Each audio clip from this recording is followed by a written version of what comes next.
Welcome to another fine evening in Dorset. Today started with a couple of sunflowers that I picked up, grown by a farmer who sells them for a charity in India, a kids' charity in India, so 50p each, honesty box. I met a woman there who had to put an IOU in there. I got two for £1, and as you can see, they are looking a little bit worse for wear. It was all going very well. I put them in an Evian bottle. Other mineral waters are available, and a bit of water in the bottom and in my pannier. But I think the sun got to them. They didn't like touring, and then I kicked them in the head getting off my bike. So, sorry, sunflowers. You've seen better days, but you brought a lot of joy. The rest of the day was all about the hills. I think I did over 800 meters of climbing today, which is, you know about that. So, I mean, 3 absolute stinkers. That definitely wins the award for sweatiest climb of the trip so far. 160 meters straight up. Close up on my sweat. And the wood that I've come to here is at the top of one of them. But the hills, so the first hill was up to Hardy's Monument. I made a special detour to go to Hardy's Monument because I thought, here we are in Wessex, Thomas Hardy, fabulous novelist, the Mayor of Casterbridge I did for GCSE, so it'll be nice to, pay a little pilgrimage, pay my respects to the big man. So sort of bounced over some bridleways, or like uphill obviously to Hardy's Monument, which is at the highest point on, I think they're called the Black Downs, which this huge area of sort of ancient burial grounds, and there's a whole valley that's called the Valley of the Stones, which is where handily these sort of concreted blocks would just appear, and so people could make some spectacular funerary architecture with them. Anyway, got all this way to Hardy's Monument, this huge like column. I think it's designed to look like a naval spyglass, and that was my first hint that this wasn't the Hardy I was thinking of.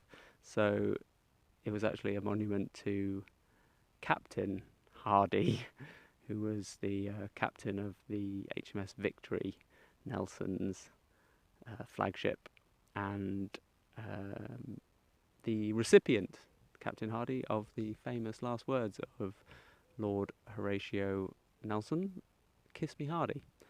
Whether or not he said that doesn't really matter, it's a good story. So, slightly disappointed that I couldn't bust out my Mayor of Casterbridge facts. I frankly just sat in the shade for a while.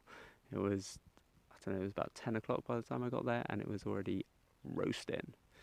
So I went back to the Thighs of Steel roots and just hid in the shade for half an hour and had second breakfast. And the rest of the day was essentially just me cycling around looking for a river to jump in, and up another huge hill just before Axminster, which is a lovely little market town, where I sat for a merry half hour or so, eating peanut butter and black cherry jam sandwiches, feeling very swish. And then finally, it was actually at the bottom of my last hill of the day. I jumped into I think it's called Colney, the River Colney. There's lots of little rivers, all of them with great names. I think there's a river There's the River Axe, obviously, and I think there's a River Yardie. I want to say Yardie, something like that. Might be getting that confused with the Yardbirds. And finally got my swim. It's semi-busy, with families enjoying it was sort of about 6, half 6 by the time I got there. So enjoying the last of the rays, and I just swam up to a rock. It was quite fast flowing.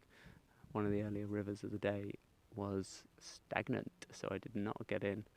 But yeah, it just felt great to be clean for approximately 5 minutes before the start of the last hill of the day, which climbs out of Colniton. Is that what it's called? Colliton. And yeah, just dripping with sweat by the time I got up here again. But all changed now. Got my bugle, got my sunflowers, and tomorrow I head down to the seaside at Seaton.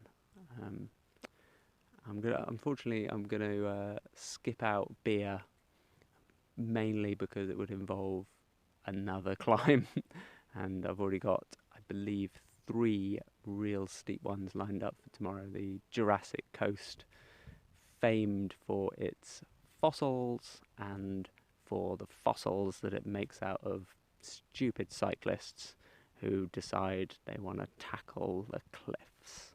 So fingers crossed for finding some dinosaur bones and for a good night's sleep. Cheers.